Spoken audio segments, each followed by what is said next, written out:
بحار العلوم ونبع الهدى هو المعهد الفذ فيض القليل. کوئی کیمرہ، کوئی تصویر، کوئی موبائل آپ کے ہاتھ میں نہ ہو، آپ کی زبان پر درود پاک ہو اور اللہ کے نبی پر درود پاک پڑھتے ہوئے آرام سے چل رہے ہوں، آواز بھی اونچی و بلند نہ ہو. صحابہ یہ کہتے ہیں کہ ہم حضور صلی اللہ علیہ وسلم کی مجلس میں بیٹھتے تھے تو اتنے ادب سے بیٹھتے تھے کہ جانور ہمیں پتھر سمجھتے تھے، ہم ہلتے بھی نہیں تھے، یہاں تک کہ وہ جانور پتھر سمجھ کر ہم پر آ کے بیٹھ جاتے تھے، اڑ جاتے تھے، پھر بیٹھتے تھے، اڑ جاتے تھے، ہم حرکت بھی نہیں کرتے تھے. اتنا اللہ کے نبی کا ادب تھا صحابہ کو. اس لیے ادب سے چلیے. وہاں پہلے 2 دائرے آئیں گے، وہ خالی ہوں گے. ایک بڑا دائرہ آئے گا، اس دائرے پہ لکھا ہوگا محمد رسول اللہ. اس کے سامنے کھڑے ہو جائیے اور یہ کہیے الصلاۃ والسلام علیک یا رسول اللہ، الصلاۃ والسلام علیک یا حبیب اللہ، الصلاۃ والسلام علیک یا شفیع المذنبین، الصلاۃ والسلام علیک یا اول الاولین والآخرین. بعض لوگ اتنی دیر کھڑا ہونے نہیں دیتے وہ، اس لیے کم از کم الصلاۃ والسلام علیک یا رسول اللہ، الصلاۃ والسلام علیک یا حبیب اللہ، کم از کم اتنے الفاظ کہہ دیجیے. اور یہ یقین کیجئے کہ یہ الفاظ اللہ نے اپنے نبی تک ہمارے پہنچا دیے اور حضور صلی اللہ علیہ وسلم نے ہمیں جواب بھی عنایت فرمایا ہے. اس یقین کے ساتھ یہ الفاظ کہیے کہ اللہ کے نبی تک یہ الفاظ پہنچے ہیں اور حضور نے ہمیں جواب دیا ہے. اس کے بعد پھر حضرت ابوبکر کا نام لکھا ہوا ایک دائرے پہ ہے، وہاں کھڑے ہو کر کہیے السلام علیک یا خلیفۃ رسول اللہ جزاک اللہ عنا خیر الجزا. اگر نام بھی لکھ دیجیے السلام علیک یا خلیفۃ رسول اللہ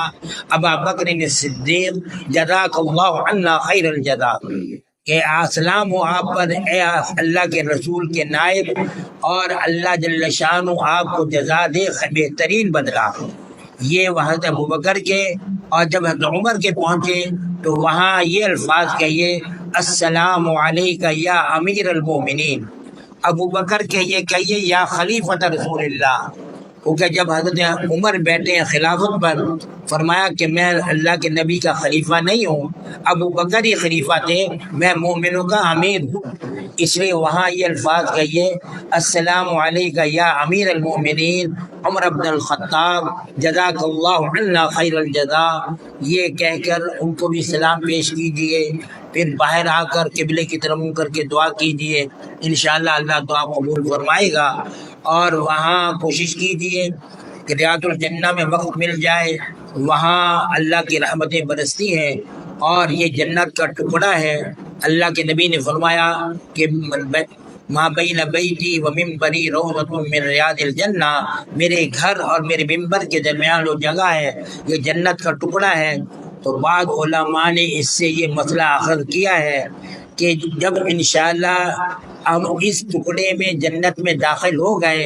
اور اللہ کا وعدہ ہے کہ جس کو جنت میں داخل کر دے گا وہ جنت سے نکالے گا نہیں، تو اللہ کی رحمت سے امید رکھیے کہ ہم انشاءاللہ اس جنت میں آ گئے ہیں. اب قیامت کے دن بھی اللہ ہمیں جنت عطا فرما دیں گے اور انشاءاللہ جنت سے نکالیں گے نہیں اور جہنم میں ہمیں نہیں بھیجیں گے.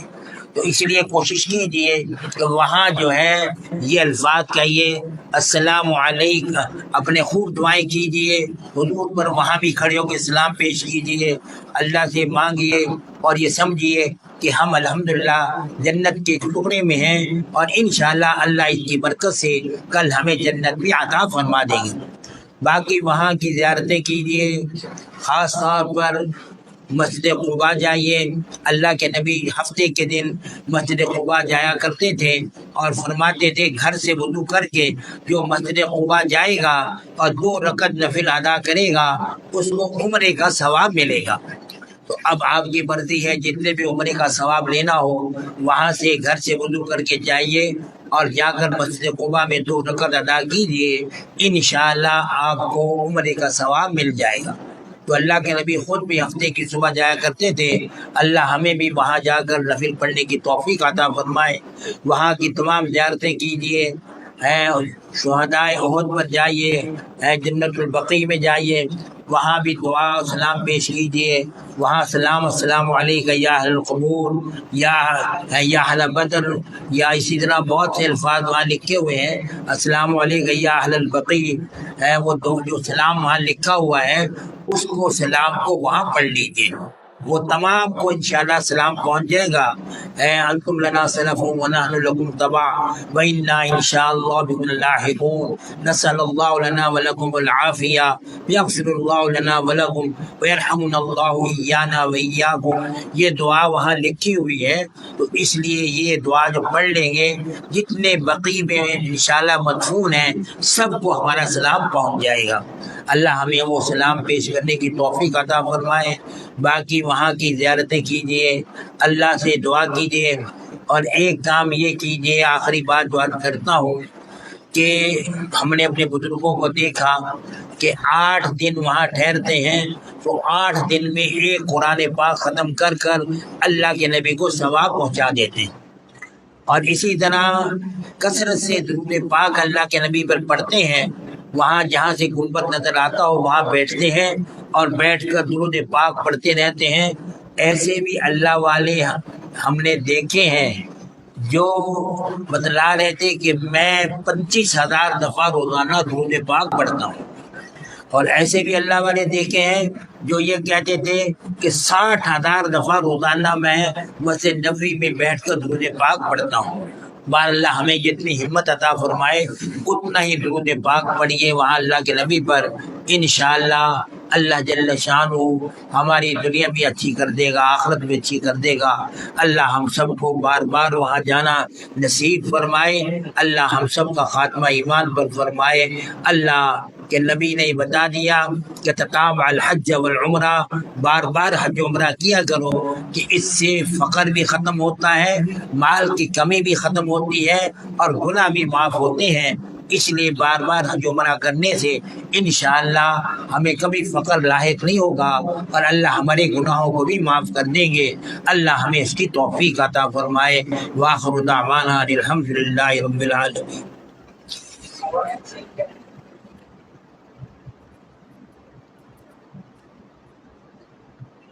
کوئی سوال کسی نے کرنا تو کر لیں، ورنہ دعا کرتے ہیں۔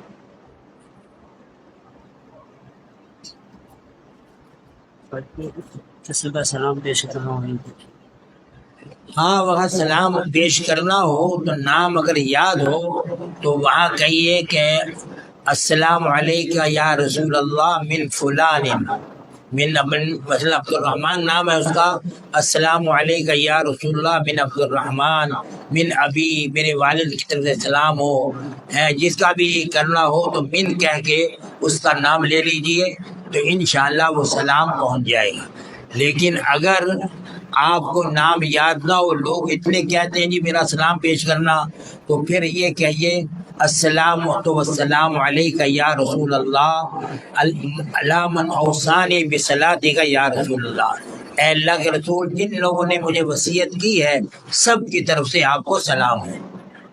السلام علیکہ یا رسول اللہ علی من وصیتی برسول اللہ صلی اللہ علیہ وسلم، یہ الفاظ لکھے ہوئے ہیں، یہ جو ہماری کتاب ہے درود پاک کی، علی من اوصانی بصلاتک یا رسول اللہ، یعنی ان لوگوں کی طرف سے بھی آپ کو سلام ہو جنہوں نے مجھے وصیت کی ہے سلام کی، تو اے اللہ ان کی طرف سے بھی سلام ہو۔ تو اس طرح کہہ کے السلام علیکہ یا رسول اللہ من اوصانی بصلاتک یا رسول اللہ، تو اس طرح کہہ کے سلام پیش کر دیجئے، وہ سب کی طرف سے انشاءاللہ سلام ہو جائیں گے۔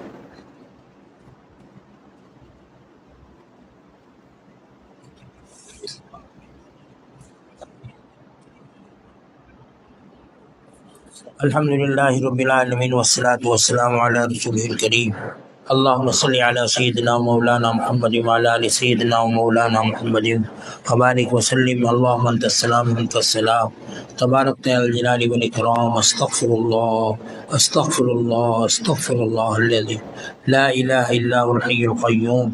اے ارحم الراحمین، اے اللہ ہمارا یہ مل بیٹھنا قبول فرما لیجئے۔ اے اللہ جو کچھ کہا گیا اے اللہ اس کو اپنے نبی کے حکم کے مطابق پورا کرنے کی توفیق عطا فرما۔ اے اللہ ہمارا حج عمرہ جانا قبول فرما لیجئے، بار بار ہمیں لے کے جائیے، بار بار اپنے گھر کی زیارت نصیب فرمائیے، اپنے نبی صلی اللہ علیہ وسلم کے روضہ اطہر پر سلام پیش کرنے کی توفیق عطا فرما۔ اے ارحم الراحمین، وہ تیرے نبی کی دعا جو ہے اے اللہ تیرے بیت اللہ کو دیکھنے کے لیے ان دعاؤں کو بھی کرنے کی توفیق عطا فرمائیے۔ اور آپ کے نبی نے ہمیں کئی دعائیں سکھلائی ہیں، ان دعاؤں کو اللہ اور یہ پڑھتے ہوئے چلیں، رب اغفر وارحم انت الاعز الاکرم، رب اغفر وارحم انت الاعز الاکرم، رب اغفر وارحم انت الاعز الاکرم۔ یہ الفاظ کہتے ہوئے آپ ذرا تیز چلیں ہے، اور تیز چلیں گے اگر ہو سکے تو یہ الفاظ بھی اگر یاد ہو تو کہہ لیں، لا الہ الا اللہ وحدہ ونصر عبدہ وہزم الاحزاب وحدہ۔ یہ الفاظ بھی اگر یاد ہو تو کہتے ہوئے چلیں۔ جب سبز رنگ کی بتیاں ختم ہو جائیں تو وہاں پھر عام چال سے چلیں، پھر تیز دوڑنے کی ضرورت نہیں ہے، پھر عام چال سے چلیں۔ اب جو بھی دعائیں کرتے جائیں، اردو میں عربی میں آپ کی مرضی ہے، اس طرح دعائیں کرتے ہوئے ہے۔ بعض لوگ قرآن کی تلاوت کرتے ہوئے جاتے ہیں، بعد نے کہا کہ دعائیں کرنا زیادہ بہتر ہے بنسبت قرآن پاک کے پڑھنے کے، مطلب دعائیں ذرا کریں ہے قرآن پاک سے بہتر، کیونکہ دعا کا موقع ہے تو اس لیے بعض حضرات یہ فرماتے ہیں دعائیں زیادہ کریں۔ تو دعائیں کرتے ہوئے آپ مروہ پہاڑ پر پہنچ جائیں گے۔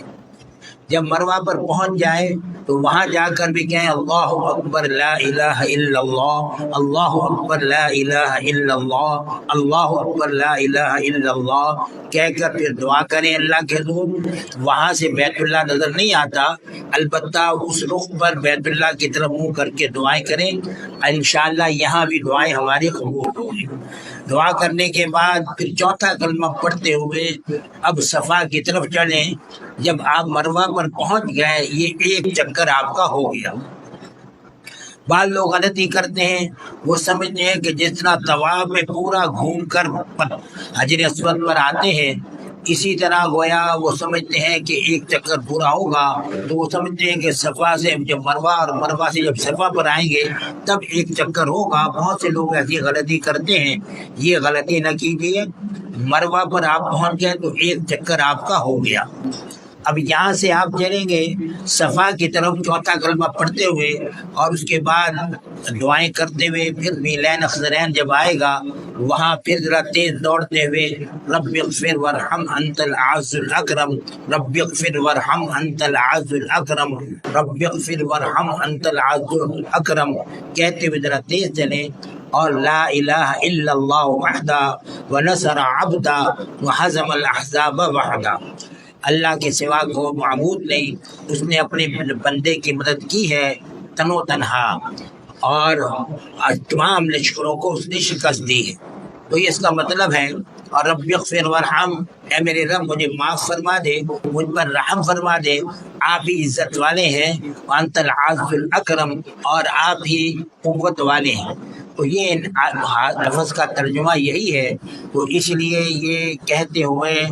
آپ گویا صفا سے پھر مروہ پر پہنچیں گے۔ جب صفا پر آپ آ گئے تو یہاں بھی کھڑے ہو کر بیت اللہ کے منہ کر کے دعا کریں، اور دعا کرنے کے بعد چوتھا کلمہ پڑھتے ہوئے پھر صحیح شروع کر دیں۔ تو یہ جب صفا سے مروہ پر ایک چکر، مروہ سے صفا پر دوسرا چکر پورا ہو گیا، تو اس طرح 7واں چکر آپ کا پورا ہوگا مروہ پہاڑ پر۔ مروہ پہاڑ پر جب 7واں چکر آپ کا پورا ہو گیا، ہر چکر میں دعا کرنی ہے، صفا پر بھی بیت اللہ کی طرف منہ کر کے اور مروہ پر بھی بیت اللہ کی طرف منہ کر کے، اور ہر چکر میں اللہ اکبر لا الہ الا اللہ 3 دفعہ کہنا ہے۔ اور اسی طرح مروہ پر بھی یہی اللہ اکبر لا الہ الا اللہ، اللہ اکبر لا الہ الا اللہ، اللہ اکبر لا الہ الا اللہ صفا پر بھی کہنا ہے، مروہ پر بھی کہنا ہے۔ یہ کہنے کے بعد الحمدللہ جب 7 چکر آپ کے پورے ہو گئے، اب آپ الحمدللہ آپ کا عمرہ پورا ہو گیا۔ اب ایک آپ کا 2 نفل پڑھنا مستحب ہے، طواف کے بعد 2 نفل پڑھنا واجب ہے اور سعی کے بعد 2 نفل پڑھنا مستحب ہے۔ ایک فرق تو یہ ہے،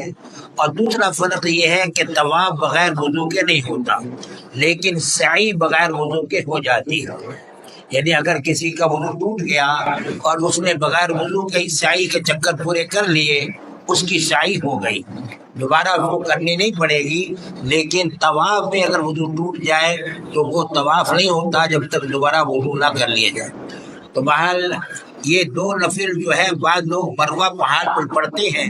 علماء نے یہ لکھا ہے کہ مروہ پہاڑ پر نفل پڑھنا مکروہ ہے، اس لیے یہ نفل مسجد حرام میں آ کے پڑھیے، نہ مروہ پہاڑ پر یہ نفل نہ پڑھیے۔ یہ مستحب ہے، نہ پڑھیں گے تب بھی کوئی گناہ نہیں، پڑھ لیں گے تو اچھا ہے، اور پڑھنا ہے تو مسجد حرام کے اندر آ کے پڑھیے، وہاں مروہ پہاڑ پر نہ پڑھیے۔ تو یہ پڑھنے کے بعد الحمدللہ آپ کے احکام پورا ہو گئے۔ ایک حکم باقی ہے بالوں کا جو منڈوانا ہے، اس میں اب دیکھیے کہ بال آدمی کے کتنے بڑے ہیں۔ اگر مرد کے بال اتنے بڑے ہوں کہ کینچی سے ایک پورے کی بقدر کٹ سکتے ہوں تو کینچی سے بھی بال مرد کاٹ سکتا ہے، لیکن اگر بال اتنے چھوٹے ہوں کہ ایک پورے کی بقدر کینچی سے نہ کٹتے ہوں تو سر منڈوانا ہی لازمی ہے، یعنی اس طرح پھروانا ہی لازمی ہے۔ یعنی بال اگر چھوٹے ہوں اور ایک پورے کی بقدر کینچی سے نہ کٹتے ہوں تو اس طرح پھروانا لازمی ہے، اور اگر ایک پورے کی بقدر کٹتے ہوں تو کینچی سے بال کاٹ سکتے ہیں، لیکن اللہ کے نبی نے سر منڈوانے والے جو اسرے سے سر منڈواتے ہیں ان کو 3 دفعہ دعائیں دی ہیں، اور کینچی سے بال کٹوانے والوں کو 1 دفعہ دعا دی۔ اس لیے بہتر یہی ہے کہ اپنے بال اسرے سے منڈوا دیجیے۔ اور ایک بات یاد رکھیے، بعض دفعہ آپ دکان پر گئے نا بال منڈوانے کے لیے، اب وہاں رش تھا، آپ نے کہا چلو پہلے مونچھیں ہی کاٹ لیتے ہیں یا بال پہلے ناخن ہی کاٹ لیتے ہیں۔ ایسا کام نہ کریے۔ اگر آپ نے ناخن کاٹ لیے سر کے بال منڈوانے سے پہلے تو ایک جانور ذبح کرنا لازم ہو جائے، یا آپ نے مونچھیں کٹوا لی تو مونچھیں کاٹنے سے آپ کو صدقہ فطر لازم ہو جائے گی۔ اس لیے کوشش کیجیے جب تک سر کے بال نہ منڈوا جائیں اس وقت تک نہ مونچھیں کاٹیے، نہ ناخن کاٹیے، کوئی چیز بھی نہ کاٹیے۔ جب سر کے بال منڈوا لیے اب چاہے آپ جو بھی کریں آپ کے لیے اجازت ہے، کیونکہ اب آپ حلال ہو گئے۔ تو سر کے بالوں کے کٹوانے سے آدمی حلال ہوتا ہے، اس سے پہلے نہ کوئی ناخن کاٹ سکتا ہے، نہ کوئی مونچھیں وغیرہ کاٹ سکتا ہے، کوئی چیز بھی نہیں کاٹ سکتا۔ البتہ مرد تو جام کی دکان پر جا کر بال منڈوا لیتے ہیں، عورتیں کیا کریں؟ عورتیں یہ کریں کہ گھر میں آئیں، گھر میں آنے کے بعد اپنے بالوں کو 3 حصوں میں تقسیم کریں، ایک دائیں جانب، ایک بائیں جانب، ایک پچھلے کی جانب۔ بعض عورتیں یہ کرتی ہیں پورے بالوں کو لے کر ہاتھ میں اور شروع کے نوک ایک پورے کے بقدر کاٹ دیتے ہیں، وہ چند بال اس میں آتے ہیں، پورے بال 1/4 بال سر کے کاٹنا حلال ہونے کے لیے ضروری ہے کہ سر کو 4 حصوں میں تقسیم کیا جائے، تو ایک حصے کے بال کٹیں گے تو حلال ہوگا، اگر ایک حصے کے بال نہیں کٹیں گے تو آدمی حلال نہیں ہوتا۔ تو اس لیے کوشش کیجیے کہ بالوں کو عورتیں 3 حصوں پر تقسیم کر لیں، پہلے دائیں جانب اور بالوں کو لے کر انگلی پہ لپیٹیں اور پھر اوپر سے کاٹ دیں، اور پھر پیچھے کے بال آگے لائیں اور لا کر انگلی پہ لپیٹیں اوپر سے کاٹ دیں، پھر بائیں جانب کے بال انگلی پہ لپیٹیں اوپر سے کاٹ دیں، تاکہ کم از کم 1/4 بال کی نوکیں کٹ جائیں ایک پورے کی بقدر۔ لیکن سنت یہ ہے کہ سارے بالوں کی نوکیں کٹیں، سارے بالوں کی نوکیں کٹیں، یہ سنت ہے، اور 1/4 بالوں کی نوکیں کٹنا یہ واجب ہے۔ تو اس لیے 1/4 بالوں کی نوکیں ایک پورے کی بقدر عورتوں کے کٹیں گے تو حلال ہوں گی، ورنہ پورے بال لے کر اگر وہ تھوڑے سے جو ظاہر آخر میں تو چند بال آئے انہیں انگلی پہ لپیٹ لیا، کاٹ دیا، اور سر کے 1/4 بال وہ نہیں بنے تو یاد رکھیے حلال نہیں ہوگی، اب جو کام بھی کریں گی وہ حرام ہوگا۔ میاں بیوی کا تعلق قائم کریں گی وہ حرام ہوگا، خوشبو لگائیں گی وہ حرام ہوگا۔ تو اس لیے کوشش کریں کہ اپنے بالوں کو 3 حصوں میں تقسیم کریں۔ پہلے دائیں جانب کو لیں اور انگلی پہ لپیٹ لیں، اور پھر سر پیچھے کے بال آگے لائیں، انگلی کے اوپر لپیٹ لیں، اوپر سے کاٹ دیں۔ پھر بائیں جانب کے بال لیں، انگلی پہ لپیٹ لیں، اوپر سے کاٹ دیں۔ اس طرح گویا سارے بالوں کی نوکیں کٹ جائیں تو انشاءاللہ سنت ادا ہو جائے گی۔ کم از کم 1/4 بالوں کی نوکیں کٹ جائیں تو تب بھی حلال ہو جائے گی۔ یہ اب الحمدللہ ہمارا عمرہ پورا ہو گیا۔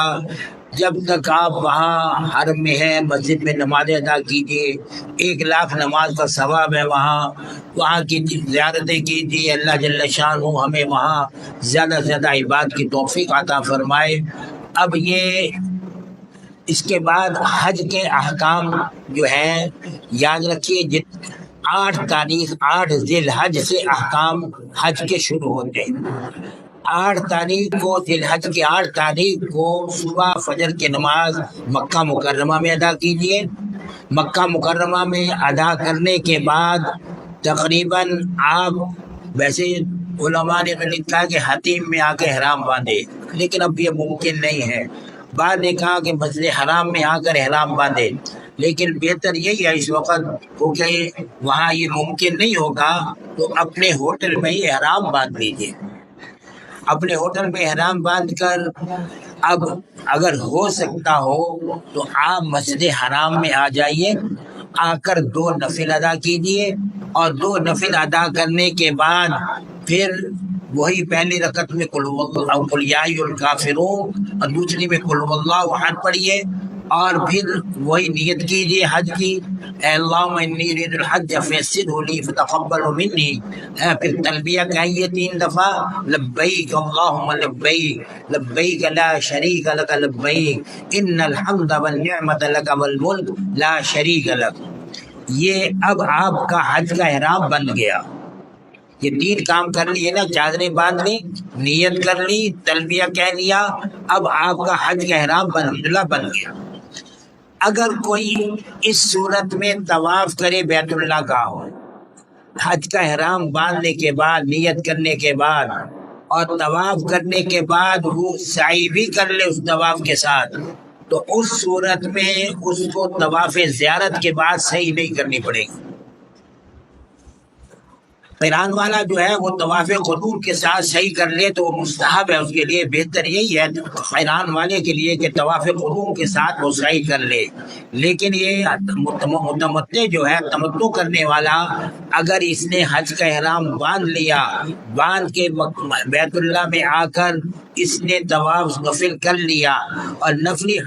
نیت کرنے کے بعد، نیت سے پہلے نہیں،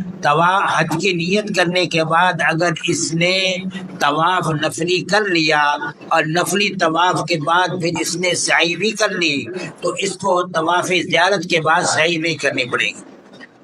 لیکن جب اگر صحیح اس نے کرنی ہے تو پھر اس میں وہ 3 چکروں میں رمل بھی کرے گا، اور یہ بھی یاد رکھیے کہ رمل جو ہے وہ بغل کے نیچے سے کپڑا نکال کر کیا جاتا ہے، تو وہ احرام کو بغل کے نیچے سے نکالے گا، لیکن یہ بغل کے نیچے نکالنا صرف طواف کے دوران ہوگا۔ اس کے بعد جب نفل 2 ادا کریں گے تو دونوں کنڈوں کو ڈھانپ لیں گے، اس وقت بغل کے نیچے سے کپڑا نہیں رکھیں گے بلکہ دونوں کندھوں کو ڈھانپ کر نفل ادا کریں گے۔ اس میں غلطی بعض لوگ کرتے ہیں کہ ہر وقت وہ بغل کے نیچے سے کپڑا نکال کر یہاں ڈالنے رکھتے ہیں اور نماز پڑھتے ہیں تو اسی طرح پڑھتے ہیں۔ یہ نماز پڑھنا مکروہ ہے۔ جب بھی آپ نے طواف پورا کر لیا ہے، عمرے کا طواف ہو، تو فوراً یہ کپڑا بغل سے نکال کر دونوں کندھے ڈھانپ لیجئے، اور نفل بھی اسی طرح ادا کیجئے کہ دونوں کندھے آپ کے ڈھپے ہوئے ہوں، ننگا نہ ہو کوئی کندھا آپ کا۔ اگر آپ نے اس کے بعد صحیح کر لی ہے تو الحمدللہ اب طواف زیارت کے بعد آپ کو صحیح نہیں کرنی پڑے گی۔ بال یہ مسئلہ میں نے ویسے بتلا دیا ہے، تو اگر کوئی کرنا چاہے تو اس طرح کر سکتا ہے، اور اس کو پھر طواف زیارت کے بعد صحیح نہیں کرنی پڑے گی۔ اب آپ نے وہ 8 تاریخ کو یہ حج کا احرام باندھ لیا، احرام باندھنے کے بعد آپ طواف نہیں کرتے، بغیر طواف کے آپ مینا چلے جاتے ہیں۔ کیونکہ 8 تاریخ کو تقریباً 9-10 بجے کے قریب آپ مینا جائیں گے، اور مینا جانے کے بعد ظہر، عصر، مغرب، عشاء، فجر 5 نمازیں مینا میں پڑھنا سنت ہے۔ یعنی حج کو جتنے بھی حج کی نیت کی ہے اس کو یہ 5 نمازیں مینا میں پڑھنا سنت ہے۔ یعنی یہاں احرام باندھ کر وہ مینا جائے گا، اور مینا جانے کے بعد اپنے خیمے میں جائے اور وہ ظہر باجماعت نماز ادا کرے، عصر کی نماز باجماعت ادا کرے، اور اسی طرح مغرب، اور پھر اسی طرح عشاء اور فجر۔ اگر آپ حضرات جانتے ہیں کہ صبح 9 تاریخ کی صبح سے جہاں تلبیہ کہا جاتا ہے وہاں تکبیر تشریق بھی کہی جاتی ہے۔ تو اگر یہ تاریخیں آ جائیں، 9 تاریخ، 9، 10، 11، 12، 13 کے عصر تک تکبیر تشریق کہی جاتی ہے، تو تکبیر تشریق پہلے کہیں گے، بعد میں تلبیہ کہیں گے۔ ہر نماز کے بعد تلبیہ کہا جاتا ہے، اس لیے تلبیہ جب کہیں گے تو پہلے تکبیر تشریق، جب وہ تاریخیں آ جائیں تکبیر تشریق کی، تو پہلے تکبیر تشریق کہیں اور پھر تلبیہ کہیں۔ پہلے تلبیہ کہنا بعد میں تکبیر تشریق کہنا یہ بحال محبوب پسندیدہ نہیں ہے، اس لیے کوشش کیجیے کہ پہلے تکبیر تشریق کہیے، اللہ اکبر اللہ اکبر، لا الہ الا اللہ واللہ اکبر اللہ اکبر وللہ الحمد۔ یہ کہنے کے بعد یہ ایک دفعہ تکبیر تشریق ایک دفعہ کی جاتی ہے۔ تلبیہ 3 دفعہ کہا جاتا ہے۔ تلبیہ جب بھی کہیں 3 دفعہ کہیں تو ہر جو ہے آپ کی 9ویں تاریخ کی صبح فجر سے آپ تکبیر تشریق پہلے کہیں گے اور اس کے بعد پھر آپ تلبیہ کہیں گے۔ بال آپ نے ظہر، عصر، مغرب، عشاء 8 تاریخ کی فجر پڑھنے کے بعد پھر آپ تکبیر تشریق کہیں گے اور پھر تلبیہ کہیں گے۔ اب اس کے بعد جب 9-10 بجے کا ٹائم ہو جائے، 8-9 بجے کا ٹائم، سورج اچھی طرح نکل آئے، تو اس وقت پھر آپ عرفات کی طرف جائیں گے۔ اب عرفات کی طرف جب آپ جائیں گے تو عرفات میں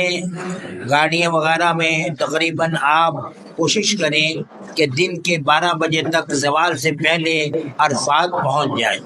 اور عرفات پہنچنے کے بعد اپنے خیمے میں جا کر اگر ہو سکے غسل کر سکتے ہو تو غسل کر لیں، نہ ہو تو وضو کر لیں، اور وضو کرنے کے بعد پھر اپنے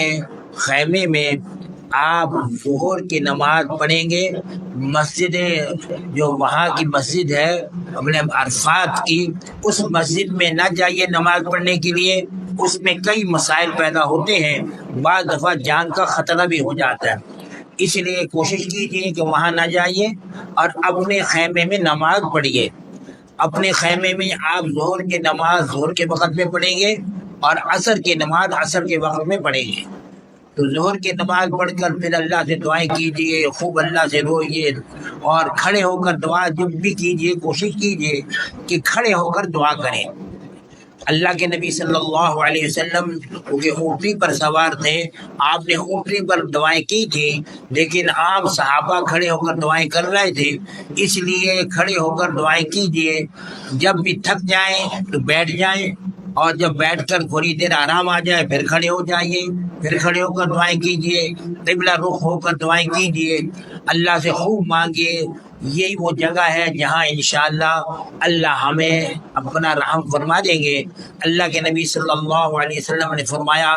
کہ جتنے انبیاء علیہ السلام آئے ہیں سب عرفات میں آئے ہیں، اور آ کر 4تھا کلمہ ہر نبی نے یہاں پڑھا ہے۔ تو 4تھا کلمہ آپ بھی پڑھ لیجیے تاکہ نبیوں کا اتباع ہو جائے کہ ہر نبی نے 4تھا کلمہ جو ہے عرفات کے میدان میں پڑھا ہے۔ تو 4تھا کلمہ لا الہ الا اللہ وحدہ لا شریک لہ لہ الملک ولہ الحمد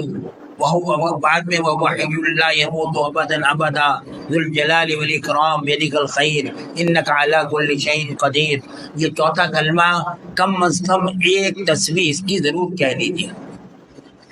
اور دعائیں جو ہیں آپ کے پاس دعائیں کی کتاب ہے، اگر آپ مناجات مقبول آپ کے پاس ہے ان مناجات مقبول کی دعائیں پڑھ لیجئے۔ آپ کے پاس حزب العظم ہے، حزب العظم کی دعائیں پڑھ لیجئے، ہے یا مولانا عبدالرؤف صاحب سکھروی کی کتاب کی اردو دعائیں ہیں ان دعاؤں کو کر لیجئے، لیکن اس کا مطلب سمجھ کر دعا کیجئے کہ ہم اللہ سے کیا مانگ رہے ہیں۔ اس ترجمے کا خیال کیجئے اور خیال کر کے پھر اللہ سے مانگیے تاکہ ہمارا دل لگ جائے اور ہمیں پتہ چل جائے ہم اللہ سے کیا مانگ رہے ہیں۔ تو اس طرح یعنی عصر کی نماز تک یہ دعائیں کرنی ہے، پھر عصر کی نماز پڑھنی ہے، اور عصر کی نماز پڑھنے کے بعد اگر مسافر ہوں تو 2 رکعت پڑھیں گے، اگر مقیم ہیں ہم تو 4 رکعتیں عصر کی پڑھیں گے اور ظہر کی بھی 4 رکعتیں ادا کریں گے۔ یعنی مقیم حضرات جو ہیں جن کو 15 دن مکہ میں ہو گئے ہیں وہ حضرات 4 رکعتیں ادا کریں گے اپنا ظہر میں بھی اور 4 رکعتیں ادا کریں گے عصر میں بھی۔ لیکن جو حضرات مسافر ہیں 15 دن ان کو مکہ میں نہیں ہوئے تو وہ 2 رکعتیں جو ہے ظہر کی پڑھیں گے، 2 رکعتیں عصر کی پڑھیں گے۔ عصر کی نماز پڑھنے کے بعد پھر تلبیہ کہنے کے بعد پھر دعا میں لگ جائیے۔ اگر وہاں کوئی دعا کروانے والا دعا کروا رہا ہے تو اس کی دعاؤں میں آمین کہیے، ورنہ اپنی اپنی دعائیں کیجیے اور کھڑے ہو کر دعائیں کیجیے۔ جب تھک جائیں تو بیٹھ جائیے، یہاں تک کہ مغرب سے کچھ دیر پہلے تک دعائیں کیجیے۔ جب مغرب کا وقت ہو جائے، غروب آفتاب ہو جائے، گولا بج جائے، پھر وہاں سے نکلنے کی کوشش کیجیے۔ اور یہ بات یاد رکھیے کہ عرفات میں جب تک نہیں پہنچیں گے اس وقت تک ہمارا حج نہیں ہوگا۔ وہاں کی جو مسجد خیف ہے اس کا کچھ حصہ جو ہے عرفات سے باہر ہے۔ بعض لوگ ایئر کنڈیشن کے شوق میں وہ اسی جگہ بیٹھے رہتے ہیں اور اس جگہ جو عرفات کا حصہ ہے اس میں نہیں آتے۔ یاد رکھیے اگر وہ عرفات کا جو حصہ باہر ہے مسجد کا عرفات سے، اس میں پورا دن بھی بیٹھے رہے ان کا حج نہیں ہوگا۔ حج کے لیے ضروری ہے عرفات کے اندر آنا، چاہے تھوڑی دیر کے لیے آئے، لیکن غروب تک رہنا یہ واجب ہے۔ غروب سے پہلے اگر کوئی نکل گیا عرفات سے تو ایک جانور ذبح کرنا اس کو لازم ہوگا، اس لیے غروب کے بعد نکلیے عرفات سے، غروب سے پہلے عرفات سے نہ نکلیے۔ بعد آپ عرفات سے نکلیں گے، نماز مغرب آپ یہاں نہیں پڑھیں گے، مغرب کی نماز آپ مزدلفہ جا کے پڑھیں گے۔ آپ مزدلفہ پہنچ گئے، مزدلفہ پہنچنے کے بعد وہاں آپ نے مغرب اور عشاء 2 نمازیں ایک ساتھ پڑھنی ہیں، لیکن اللہ کے نبی نے بچوں کو، عورتوں کو اور ضعیف اور بوڑھے آدمیوں کو یہ واجب معاف کر دیا۔ کوئی واجب حج کا معاف نہیں ہوتا سوائے اس واجب کے، اور عورتوں کے لیے جو طواف وداع ہے یہ 2 واجب معاف ہوتے ہیں، ورنہ کوئی واجب معاف نہیں ہوتا۔ سارے واجب ادا کرنا ضروری ہے، لیکن مزدلفہ میں ٹھہرنا اللہ کے نبی نے اپنی بیویوں کو پہلے بھیج دیا تھا مینا میں، اور ان کو مزدلفہ میں نہیں ٹھہرایا تھا۔ تو اس سے علماء نے یہ مسئلہ ثابت کیا ہے کہ مزدلفہ میں عورتیں اگر نہ ٹھہریں، اسی طرح ضعیف آدمی نہ ٹھہرے یا بچے نہ ٹھہریں تو ان کو اجازت ہوگی وہ سیدھے مینا چلے جائیں، لیکن عام لوگوں کو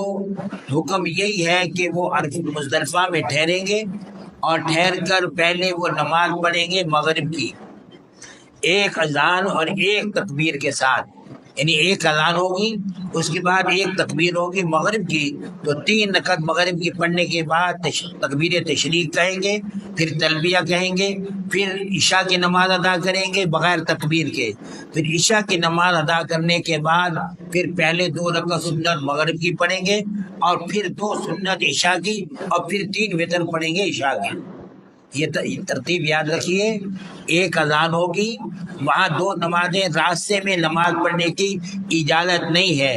اگر مزدلفہ کے راستے میں مزدلفہ آنے سے پہلے کسی نے نماز پڑھ لی تو نماز نہیں ہوگی، اس کو مزدلفہ میں آ کر دوبارہ پڑھنا ہوگا۔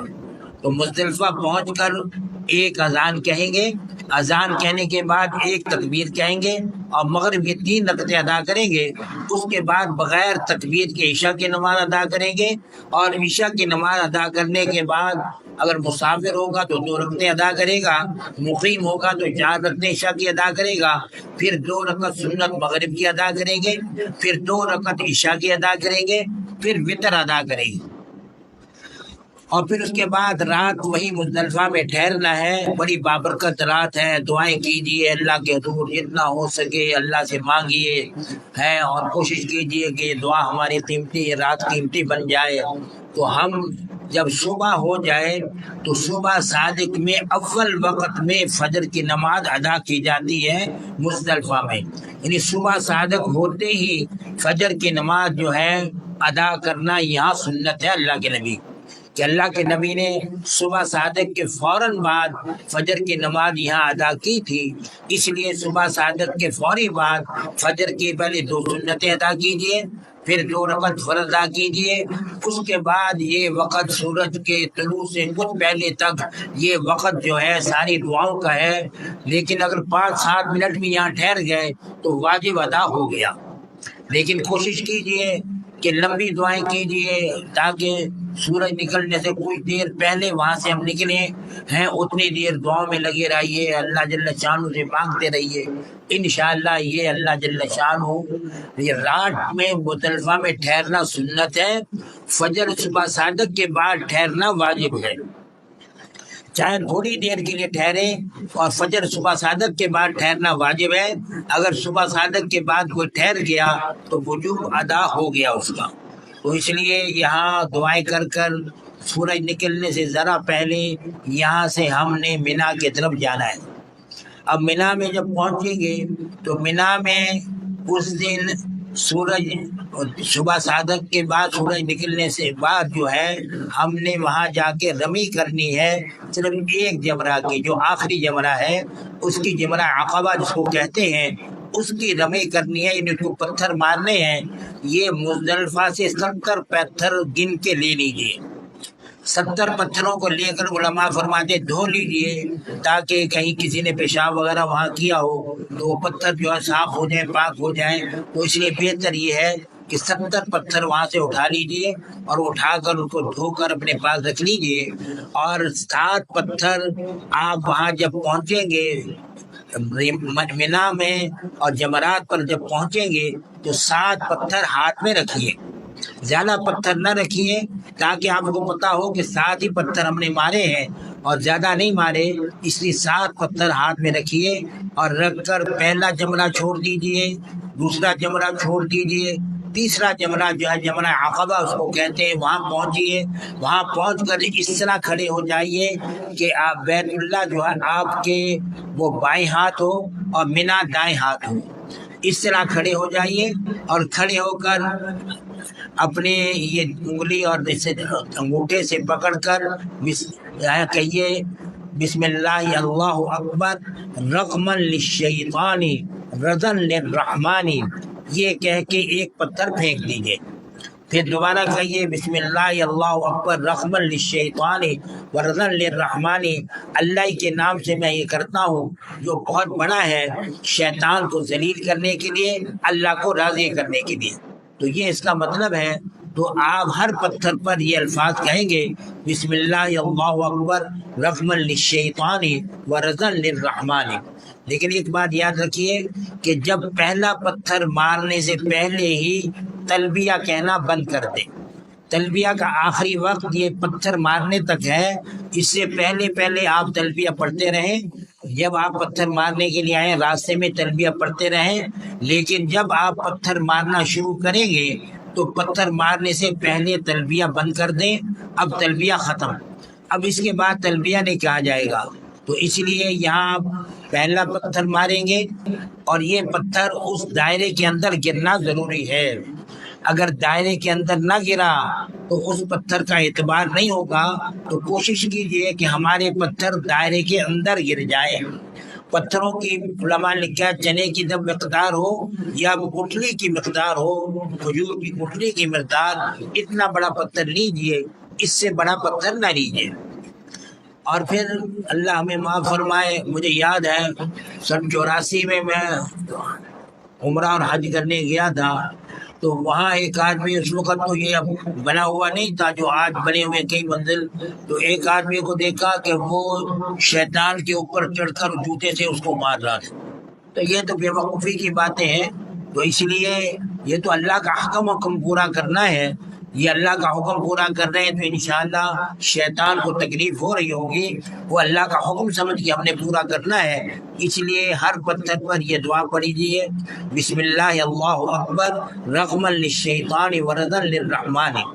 تو 7 پتھر مارنے، 7 پر یہ دعا پڑھنی ہے، اور اس کے بعد پھر دعا نہیں کرنی بلکہ اپنے جگہ پر چلے جانا ہے، یعنی مینا میں خیمے میں واپس آ جانا ہے۔ یہ پہلے دن جو ہے 10 تاریخ کو ایک ہی جمرہ پر پتھر مارنا ہے۔ اب اس کے بعد جو ہے اگر رش ہو تو رات کو پتھر مارنے کی بھی علماء نے اجازت دے دی ہے۔ پہلے حکم یہ تھا کہ رات کو پتھر مارنا مکروہ ہے، لیکن اب علماء نے عورتوں کو اور دوسرے لوگوں کو اجازت دی ہے کہ وہ رات کے وقت جا کر بھی پتھر مار سکتے ہیں۔ اب دوسرا دن آئے گا 11 تاریخ ہے، 11 تاریخ کو 3 جمروں پر پتھر مارنے ہیں۔ پہلے جمرہ ہے اس پر آ کے وہی 7 پتھر گن کے الگ ہاتھ میں رکھ لیں، تو وہی بسم اللہ اللہ اکبر رغم للشیطان ورضا للرحمن کہہ کے اس پتھر کو پھینکے اور وہ دائرے کے اندر جا کے گر جائے۔ پھر اس طرح دوسرا 7 پتھر یہاں مارے، پھر دوسرے جمرہ پر آئے، وہاں بھی اسی طرح 7 پتھر ہاتھ میں رکھیے اور 7 رکھ کر اس کو بسم اللہ اللہ اکبر رغم للشیطان رضا للرحمن کہہ کے، لیکن پہلے جمرے پر بھی دعا کرنی ہے بیت اللہ کی طرف منہ کر کے، اور دوسرے جمرے پر بھی پتھر مار کر دعا کرنی ہے بیت اللہ کی طرف منہ کر کے، اور اس کے بعد بھی تیسرے جمرے پر جا کر پتھر مارنے اسی طرح 7، لیکن وہاں دعا نہیں کرنی، بغیر دعا کے واپس آ جانا اپنے خیمے میں۔ اب یہ 3 دن 12ویں تاریخ کو بھی اسی طرح تینوں جگہ پتھر مارنے ہیں، اور 12ویں تاریخ کو پتھر مارنے کے بعد کوشش کرے گا غروب سے پہلے مینا سے نکل جائے، لیکن اگر غروب ہو بھی جائے تب بھی مغرب کے بعد بھی نکل سکتے ہیں مینا سے، لیکن اگر صبح صادق ہو جائے تو 13 تاریخ کی رمی کرنا بھی واجب ہے۔ لیکن 13 تاریخ کی رمی جو ہے صبح صادق کے بعد کسی وقت بھی کی جا سکتی ہے، لیکن بہتر یہ ہے کہ زوال کے بعد کی جائے تاکہ اللہ کے نبی کی سنت ادا ہو جائے۔ بال یہ اب آپ کا درمیان میں آپ نے طواف زیارت کے لیے جانا ہے۔ اب یہ بات یاد رکھیے، جب آپ نے جمرہ عقبہ کی رمی کر لی، یعنی آپ پہلے 10 تاریخ کو جمرہ عقبہ کی رمی کر کر اپنے آدمیوں کو اطلاع دے دیں کہ ہم نے رمی کر لی ہے، ہمارا جانور ذبح کر دیا جائے۔ جب تک رمی نہ ہو جائے اس وقت تک جانور ذبح کرنا جائز نہیں ہے، ترتیب واجب ہے۔ اگر ترتیب کے خلاف کسی نے کیا ہے تو اس پر ایک جانور ذبح کرنا لازم ہے۔ تو ترتیب یہی ہے، پہلے جمرہ کی رمی کرنی ہے، اور اس کے بعد جانور ذبح کرنا ہے، اور پھر سر منڈوانا ہے۔ تو یہ 3 چیزوں کی ترتیب لازمی ہے۔ اگر آگے پیچھے کر لیا جائے تو ایک جانور ذبح کرنا لازم ہو جائے گا۔ تو کوشش کیجئے پہلے یہاں جمرہ عقبہ پر پتھر ماریے، اور 7 پتھر مارنے کے بعد اپنے ساتھی کو اطلاع کیجیے کہ میں نے رمی کر لی ہے، اس لیے میرا جانور ذبح کر دیا جائے۔ جب وہ آپ کو اطلاع دے گی جی ہم نے آپ کا جانور ذبح کر دیا ہے، پھر آپ سر منڈوا دیں۔ اب سب چیزیں آپ کے لیے حلال ہو گئیں سوائے بیوی کے۔ بیوی حلال نہیں ہوئی، باقی سب چیزیں آپ کے لیے حلال ہو گئیں۔ تو اب طواف زیارت کریں گے تو بیوی حلال ہوگی، جب تک طواف زیارت نہیں کریں گے بیوی حلال نہیں ہوگی۔ تو طواف زیارت کے لیے مکہ مکرمہ جانا ہوگا، اور وہاں جا کر اگر آپ نے پہلے سعی نہیں کی تھی تو طواف زیارت چاہے کپڑوں میں کر رہے ہوں تو آپ اس میں رمل کریں گے۔ یہ بات یاد رکھیے کہ اگر آپ جب وہاں طواف زیارت کے لیے جائیں گے، کیونکہ جب آپ کا جانور ذبح ہو گیا، سر منڈوا لیا، اب آپ کپڑے پہن لیں، کپڑے پہن کر آپ طواف زیارت کے لیے جا رہے ہیں، تو طواف زیارت کے لیے جانے کے بعد وہاں آپ جب کہیں صحیح اگر آپ نے کرنی ہے، پہلے آپ نے صحیح نہیں کی تھی تو طواف زیارت کے بعد صحیح کرنی ہے، تو ان کپڑوں میں ہی آپ نے رمل کرنا ہے۔ تو رمل کا مطلب وہی ہے کہ ذرا اکڑ کے چلنا ہے، پہلوانوں کی طرف چھوٹے چھوٹے قدم رکھنے ہیں، تو یہ رمل آپ نے کرنا ہے، خواہ آپ نے کپڑے پہنے ہوئے ہوں۔ ورنہ عام طور پر جب رمل کرتے ہیں تو اس وقت احرام ہوتا ہے، لیکن طواف زیارت میں رمل جب کرتے ہیں تو عملہ احرام عام طور پر نہیں ہوتا، ہم نے کپڑے پہنے ہوتے ہیں، انہی کپڑوں میں ہم رمل کریں گے۔ تو 3 چکروں میں رمل کریں گے، پھر باقی 4 چکر کرنے کے بعد صحیح کریں گے، اور 2 نفل پڑھیں گے پہلے طواف کے بعد، اور نفل پڑھنے کے بعد پھر صحیح کریں گے، اور صحیح کرنے کے بعد الحمدللہ ہمارا حج پورا ہو گیا۔ اب صرف وہاں واپس مینا جانا ہے، اور جا کر 11 اور 12 تاریخ کو ہم نے رمی کرنی ہے، تو یہ وہاں جا کر رات گزارنا سنت ہے۔ اس لیے کوشش کیجیے کہ واپس مینا جائیں اور جا کر رات وہیں گزاریں، اور رات کو اللہ کی عبادت کریں، تہجد کی نماز پڑھیں، ذکر اذکار کریں، تسبیحات کریں، قرآن کی تلاوت کریں، تو وہاں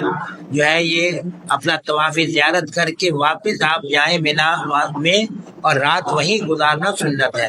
اللہ تعالی ہمیں اس کی توفیق عطا فرمائے۔ عام طور پر لوگ جو ہے مکہ میں ٹھہر جاتے ہیں، وہاں نہیں جاتے، یہ سنت کے خلاف ہے، لیکن کوئی چیز واجب نہیں ہوتی، کوئی جانور وغیرہ ذبح کرنا واجب نہیں ہوتا، لیکن باہر سنت کے خلاف ہے۔ اس لیے 11 اور 12 کو آپ مینا میں رات گزاریں گے، اور ان میں زوال کے بعد رمی کریں گے 11 تاریخ کو، پھر 12 کو آپ کا واپسی ہوگی مکہ میں، اور آپ کا الحمدللہ حج پورا ہو گیا۔ صرف ایک واجب باقی ہے، وہ طواف وداع ہے۔ طواف وداع جو ہوتا ہے جس دن آپ کو واپسی ہو، کوشش کریں اس دن کر لیں، لیکن اگر پہلے بھی ہم نے کوئی طواف نفلی کر لیا تو طواف وداع ادا ہو گیا۔ البتہ عورتوں کو اگر مہمانی آ جائے تو ان کا طواف وداع معاف ہے، ان کو طواف وداع نہیں کرنا ہوگا۔ باقی مرد حضرات جو ہے جس دن واپسی ہو کوشش کریں اس دن طواف وداع کریں، ورنہ کوئی بھی نفلی طواف کر لیا طواف زیارت کے بعد طواف وداع ہو گیا۔ الحمدللہ ہمارے احکام حج کے پورے ہو گئے ہیں، اور کوئی حکم باقی نہیں رہا۔ اب مدینہ منورہ جانا ہے، اور مدینہ منورہ جب پہنچیں گے راستے میں درود پاک کی کثرت کیجیے۔ اللہ کے نبی کا ہم پر وہ حق ہے جس کا ہم ادا نہیں کر سکتے۔ وہاں جا کر ہوٹل میں کپڑے رکھیے، اور پھر خوب غسل کیجیے۔ غسل کرنے کے بعد اچھے سے اچھا لباس پہنیے، اعلیٰ سے اعلیٰ خوشبو لگائیے۔ اور ہمارے حضرت مولانا یحییٰ مدنی صاحب کو دیکھا کہ حضرت جب وہاں سے اللہ کے نبی کے صلاۃ والسلام پیش کرنے کے لیے جاتے تھے تو کچھ رقم جیب میں رکھتے تھے، راستے میں جو غربا ملتے تھے ان کو وہ رقم دیتے ہوئے جاتے تھے، اور فرماتے تھے کہ یہ اللہ کے نبی کا حق ہے، ہم اللہ کے نبی کا حق ادا کرتے ہوئے تاکہ یہ ثواب اللہ کے نبی کو پہنچے، اس لیے وہ رقم دیتے ہوئے راستے میں جاتے تھے۔ اگر کوئی فقیر نہ ملے تو وہ رقم کو علیحدہ رکھ لے، جب بعد میں کوئی فقیر مل جائے، غریب مل جائے، اس کو وہ رقم دے دے، یہ اللہ کے نبی کے ثواب کے لیے ہوگا، تاکہ اللہ کے نبی کو اس کا ثواب پہنچ جائے۔ بہرحال اب آپ نے مسجد نبوی میں داخل ہونا ہے۔ مسجد نبوی میں کوشش کیجئے کہ آپ 2 رکعت نفل کسی اور دروازے سے داخل ہو کے پڑھ لیں، کیونکہ جو باب السلام سے اگر داخل ہوں گے وہ نفل پڑھنے نہیں دیں گے آپ کو۔ مکروہ وقت نہ ہو تو نفل ادا کیجئے، کسی اور دروازے سے داخل ہو جائیے، وہاں 2 نفل ادا کیجئے، ورنہ باب السلام سے داخل ہو گے تو وہ آپ کو نفل ادا کرنے نہیں دیں گے۔ باب السلام سے داخل ہونے کے بعد نگاہ نیچی ہو، اللہ کے نبی کے پر درود پاک زبان پر ہو، کوئی کیمرہ کوئی موبائل آپ کے ہاتھ میں نہ ہو۔ اسی طرح طواف کرتے وقت بھی کوئی موبائل کوئی کیمرہ وغیرہ آپ کے ہاتھ میں نہ ہو۔ اکثر لوگوں کو دیکھا گیا کہ وہ جو ہے وہاں طواف کرتے وقت بھی تصویریں بنا رہے ہوتے ہیں، اللہ کے نبی کے روضہ اطہر پر بھی جاتے ہیں تو تصویریں بن رہی ہوتی ہیں، بعد گھر والوں کی تصویریں آ رہی ہوتی ہیں اور ان کو کہتے ہیں تم بھی سلام پیش کر دو، تو یہ طریقہ بالکل غلط ہے۔ اللہ نے فرمایا وَمَن يُعَظِّمْ شَعَائِرَ اللَّهِ فَإِنَّهَا مِن تَقْوَى الْقُلُوبِ، اللہ کے ان شاعر کی تعظیم کرنا یہ تقوی کی بات ہے۔ علماء فرماتے ہیں کہ یہاں اللہ کے گھر کی توہین کرنا، اس کو سیر و تفریح بنانا ہے، موبائل سازی کرنا، تصویر سازی کرنا، یہ چیزیں بالکل غلط ہیں، اور اللہ جل شانہ اس سے سخت ناراض ہو جاتے ہیں۔ یہاں تک کہ حضرت تمام احادیث میں آتا ہے کہ ایک مرد عورت طواف کر رہے تھے رات کے وقت، اور ان دونوں کے دل میں برائی کا خیال آ گیا تو اللہ کے نبی نے فرمایا مرد کا نام اصحاف تھا، عورت کا نام نائلہ تھا، اللہ نے دونوں کو پتھر کا بنا دیا۔ یعنی اللہ کو اپنے گھر کی توہین برداشت نہیں ہے، اللہ نے ان کو پتھر کا بنا دیا۔ اور پھر حضور نے فرمایا ایک کو انہوں نے مشرکین مکہ نے صفا پر رکھ دیا، ایک کو مروہ پر رکھ دیا تاکہ لوگوں کو عبرت ہو۔ اور حضرت شیخ الحدیث مولانا زکریا صاحب نے عجیب واقعہ لکھا ہے، فرماتے ہیں ایک اللہ والے طواف کر رہے تھے، طواف کرتے کرتے کسی خوبصورت عورت پر نگاہ پڑ گئی، اس کو دیکھنے لگے تو اس پر کہتے ہیں کہ بیت اللہ سے ایک ہاتھ نکلا، زور سے اس میں تھپڑ مارا اور کہا کہ دعویٰ ہماری محبت کا کرتا ہے اور دیکھ دوسروں کو رہا ہے۔ یہ حضرت شیخ الحدیث صاحب نے یہ لکھا ہے۔ بہرحال وہاں کا احترام کیجیے، یہ تصویر سازی۔ بلکہ مجھے یاد ہے میں طواف کر رہا تھا تو ایک دم مجھے ایک آدمی نے روک دیا طواف کرتے ہوئے، میں حیران تھا بھی کیوں روکا ہے، اور جب دیکھا تو وہ ایک عورت کی تصویر بنانا چاہتا تھا، اس لیے مجھے روک رہا تھا کہ وہ تصویر میں بنا لوں، یہ طواف رک جائے لیکن اس کی تصویر نہ رکے۔ تو یہ کتنی بڑی توہین ہے اللہ کے گھر کی، اس لیے کوشش کیجیے یہ توہین نہ کیجیے۔ بیت اللہ مسجد حرام میں بھی ان تمام چیزوں سے بچائیے اپنے آپ کو، اور مسجد نبوی میں بھی کوئی کیمرہ، کوئی تصویر، کوئی موبائل آپ کے ہاتھ میں نہ ہو، آپ کی زبان پر درود پاک ہو اور اللہ کے نبی پر درود پاک پڑھتے ہوئے آرام سے جل رہے ہوں، آواز بھی اونچی و بلند نہ ہو۔ صحابہ یہ کہتے ہیں کہ ہم حضور صلی اللہ علیہ وسلم کی مجلس میں بیٹھتے تھے تو اتنے ادب سے بیٹھتے تھے کہ جانور ہمیں پتھر سمجھتے تھے، ہم ہلتے بھی نہیں تھے، یہاں تک کہ وہ جانور پتھر سمجھ کر ہم پر آ کے بیٹھ جاتے تھے، اڑ جاتے تھے، پھر بیٹھتے تھے، اڑ جاتے تھے، ہم حرکت بھی نہیں کرتے تھے۔ اتنا اللہ کے نبی کا ادب تھا صحابہ کو، اس لیے ادب سے چلیے۔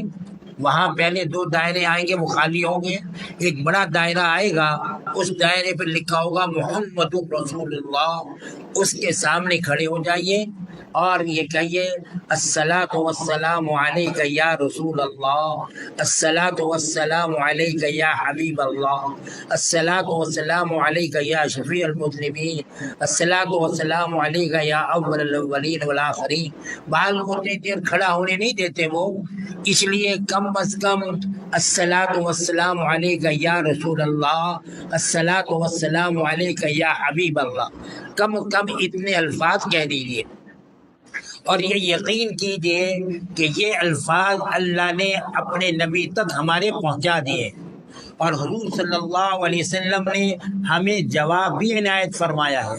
اس یقین کے ساتھ یہ الفاظ کہیے کہ اللہ کے نبی تک یہ الفاظ پہنچے ہیں اور حضور نے ہمیں جواب دیا ہے۔ اس کے بعد پھر حضرت ابوبکر کا نام لکھا ہوا ایک دائرے پہ ہے، وہاں کھڑے ہو کر کہیے السلام علیک یا خلیفۃ رسول اللہ، جزاک اللہ عنا خیر الجزا۔ اگر نام بھی لے لیجیے السلام علیک یا خلیفۃ رسول اللہ ابا بکر الصدیق، جزاک اللہ عنا خیر الجزا، کہ السلام ہو آپ پر اے اللہ کے رسول کے نائب، اور اللہ جل شانہ آپ کو جزا دے بہترین بدلہ۔ یہ حضرت ابوبکر کے، اور جب حضرت عمر کے پہنچے تو وہاں یہ الفاظ کہیے السلام علیک یا امیر المومنین، ابوبکر کے یہ کہیے یا خلیفۃ رسول اللہ، کیونکہ جب حضرت عمر بیٹھے ہیں خلافت پر، فرمایا کہ میں اللہ کے نبی کا خلیفہ نہیں ہوں، ابوبکر ہی خلیفہ تھے، میں مومنوں کا امیر ہوں، اس لیے وہاں یہ الفاظ کہیے السلام علیک یا امیر المومنین عمر بن الخطاب، جزاک اللہ عنا خیر الجزا، یہ کہہ کر ان کو بھی سلام پیش کیجئے۔ پھر باہر آ کر قبلے کی طرف منہ کر کے دعا کیجئے، انشاءاللہ اللہ دعا قبول فرمائے گا۔ اور وہاں کوشش کیجئے کہ ریاض الجنہ میں وقت مل جائے، وہاں اللہ کی رحمتیں برستی ہیں، اور یہ جنت کا ٹکڑا ہے۔ اللہ کے نبی نے فرمایا کہ ما بین بیتی و ممبری روضۃ من ریاض الجنہ، میرے گھر اور میرے ممبر کے درمیان جو جگہ ہے یہ جنت کا ٹکڑا ہے۔ تو بعض علماء نے اس سے یہ مسئلہ اخذ کیا ہے کہ جب انشاءاللہ ہم اس ٹکڑے میں جنت میں داخل ہو گئے، اور اللہ کا وعدہ ہے کہ جس کو جنت میں داخل کر دے گا وہ جنت سے نکالے گا نہیں، تو اللہ کی رحمت سے امید رکھیے کہ ہم انشاءاللہ اس جنت میں آ گئے ہیں۔ اب قیامت کے دن بھی اللہ ہمیں جنت عطا فرما دیں گے، اور انشاءاللہ جنت سے نکالیں گے نہیں، اور جہنم میں ہمیں نہیں بھیجیں گے۔ تو اس لیے کوشش کیجئے کہ وہاں جو ہے یہ الفاظ کہیے، السلام علیکم، اپنے خوب دعائیں کیجئے، حضور پر وہاں بھی کھڑے ہو کے سلام پیش کیجئے، اللہ سے مانگیے، اور یہ سمجھیے کہ ہم الحمدللہ جنت کے ٹکڑے میں ہیں، اور انشاءاللہ اللہ اس کی برکت سے کل ہمیں جنت بھی عطا فرما دیں گے۔ باقی وہاں کی زیارتیں کیجئے، خاص طور پر مسجد قباء جائیے۔ اللہ کے نبی ہفتے کے دن مسجد قباء جایا کرتے تھے، اور فرماتے تھے گھر سے وضو کر کے جو مسجد قباء جائے گا اور 2 رکعت نفل ادا کرے گا اس کو عمرے کا ثواب ملے گا۔ تو اب آپ کی مرضی ہے، جتنے بھی عمرے کا ثواب لینا ہو وہاں سے گھر سے وضو کر کے جائیے، اور جا کر مسجد قباء میں 2 رکعت ادا کیجیے، انشاءاللہ آپ کو عمرے کا ثواب مل جائے گا۔ تو اللہ کے نبی خود بھی ہفتے کی صبح جایا کرتے تھے، اللہ ہمیں بھی وہاں جا کر نفل پڑھنے کی توفیق عطا فرمائے۔ وہاں کی تمام زیارتیں کیجیے، شہدائے احد پر جائیے، جنت البقیع میں جائیے، وہاں بھی دعا و سلام پیش کیجیے، وہاں السلام علیکم یا اہل القبور، یا اہل بدر، یا اسی طرح بہت سے الفاظ وہاں لکھے ہوئے ہیں، السلام علیکم یا اہل البقیع، وہ جو سلام وہاں لکھا ہوا ہے اس کو سلام کو وہاں پڑھ لیجیے، وہ تمام کو انشاءاللہ سلام پہنچ جائے گا۔ انتم لنا سلف ونحن لکم تبع وإنا انشاءاللہ بكم لاحقون، نسأل اللہ لنا ولکم العافیہ، یغفر اللہ لنا ولکم ویرحمنا اللہ ایانا وإیاکم۔ یہ دعا وہاں لکھی ہوئی ہے، تو اس لیے یہ دعا جو پڑھ لیں گے، جتنے بقیع میں انشاءاللہ مدفون ہیں سب کو ہمارا سلام پہنچ جائے گا۔ اللہ ہمیں وہ سلام پیش کرنے کی توفیق عطا فرمائے۔ باقی وہاں کی زیارتیں کیجیے، اللہ سے دعا کیجیے، اور ایک کام یہ کیجیے، آخری بات دعا کرتا ہوں کہ ہم نے اپنے بزرگوں کو دیکھا کہ 8 دن وہاں ٹھہرتے ہیں، تو 8 دن میں ایک قرآن پاک ختم کر کر اللہ کے نبی کو ثواب پہنچا دیتے ہیں، اور اسی طرح کثرت سے درود پاک اللہ کے نبی پر پڑھتے ہیں۔ وہاں جہاں سے گنبد نظر آتا ہو وہاں بیٹھتے ہیں، اور بیٹھ کر درود پاک پڑھتے رہتے ہیں۔ ایسے بھی اللہ والے ہم نے دیکھے ہیں جو بتلا رہے تھے کہ میں 25,000 دفعہ روزانہ درود پاک پڑھتا ہوں، اور ایسے بھی اللہ والے دیکھے ہیں جو یہ کہتے تھے کہ 60,000 دفعہ روزانہ میں مسجد نبوی میں بیٹھ کر درود پاک پڑھتا ہوں۔ بار اللہ ہمیں جتنی ہمت عطا فرمائے اتنا ہی درود پاک پڑھیے وہاں اللہ کے نبی پر، انشاءاللہ اللہ جل شانہ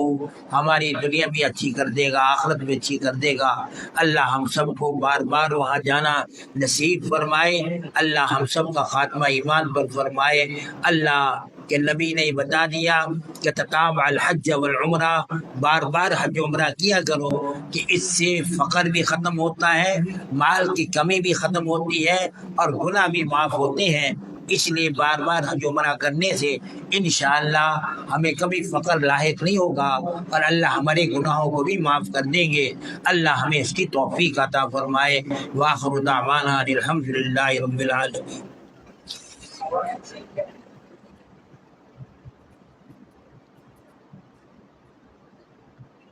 کوئی سوال کسی نے کرنا تو کر لیں، ورنہ دعا کرتے ہیں۔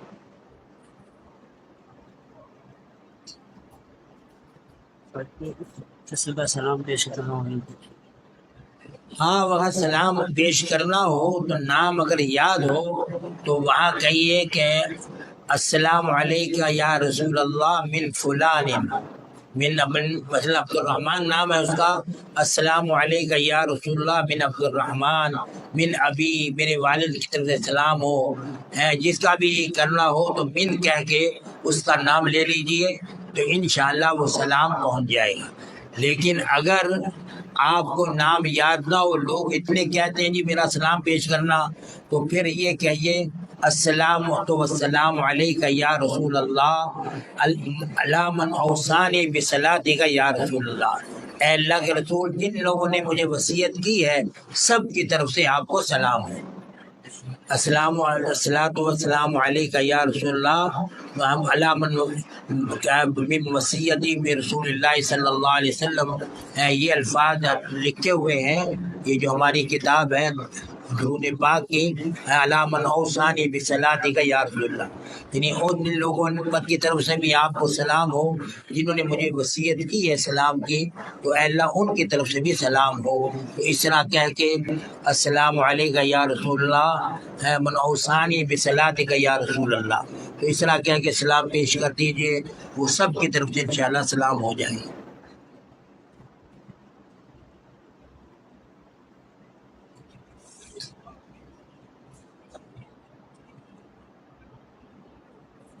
الحمد للہ رب العالمین والصلاة والسلام علی رسولہ الکریم، اللہم صلی علی سیدنا مولانا محمد وعلی آل سیدنا مولانا محمد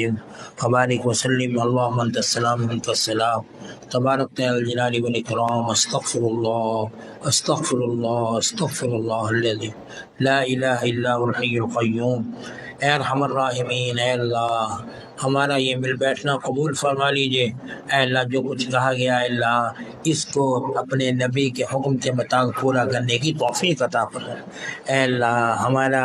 حج و عمرہ جانا قبول فرما لیجئے، بار بار ہمیں لے کے جائیے، بار بار اپنے گھر کی زیارت نصیب فرمائیے، اپنے نبی صلی اللہ علیہ وسلم کے روضہ اطہر پر سلام پیش کرنے کی توفیق عطا فرما۔ اے ارحم الراحمین، وہ تیرے نبی کی دعا جو ہے اے اللہ تیرے بیت اللہ کو دیکھنے کے لیے ان دعاؤں کو بھی کرنے کی توفیق عطا فرمائیے، اور آپ کے نبی نے ہمیں کئی دعائیں سکھلائی ہیں، ان دعاؤں کو اللہ کرنے کی ہمیں توفیق عطا فرمائیے، اے اللہ وہاں جا کر اب پورے آداب کو بجا لانے کی توفیق عطا فرمائیے، اے اللہ وہاں کی بے ادبی دنیا کو بھی تباہ کرتی ہے، آخرت کو بھی تباہ کرتی ہے، جو ہم وہاں جا کر سیر و تفریح کی طرح موبائل لے کر گھومتے ہیں، اے اللہ ہمیں اس سے محفوظ فرمائے، اور اپنے نبی صلی اللہ علیہ وسلم پر درود پاک پڑھنے کی توفیق عطا فرمائیے، اے اللہ اپنے نبی صلی اللہ علیہ وسلم سے سچی محبت عطا فرمائیے، ہم سب کو اے اللہ اپنے گھر کی زیارت نصیب فرما دیجیے، بار بار لے کے جائیے، جتنے یہ ساتھی یہاں بیٹھے ہیں اے اللہ سب کو اپنے گھر کی زیارت بھی نصیب فرما دیجیے، اپنے نبی کے روضہ اطہر کی حاضری بھی نصیب فرما دیجیے، مسجد نبی کی نمازیں تیرے نبی نے فرمایا کہ 40 نمازیں جو تکبیر اولیٰ سے مسجد نبی میں ادا کرے گا اللہ اس کو 2 پروانے عطا کریں گے، ایک نفاق سے بری ہونے کا، ایک جہنم سے چھٹکارے کا، اے اللہ ہمیں 40 نمازیں مسجد نبوی میں باجماعت کبیر اولیٰ کے ساتھ ادا کرنے کی توفیق عطا فرمائے، اے اللہ ہم سب کا خاتمہ ایمان پر فرما دیجیے، اے ارحم الراحمین اپنی رضا کا راستہ آسان فرمائیے، قیامت کی رسوائیوں سے محفوظ فرمائیے، حضور صلی اللہ علیہ وسلم کی شفاعت نصیب فرمائیے، حضور کے ہاتھوں حوض کوثر کا پانی نصیب فرمائیے، اے اللہ ہم سب کو مرتے وقت کلمہ نصیب فرما دیجیے، ربنا تقبل منا انک انت السمیع العلیم وتب علینا انک انت التواب الرحیم، صلی اللہ تعالی علی خیر خلقہ محمد وآلہ واصحابہ اجمعین برحمتک یا ارحم الراحمین۔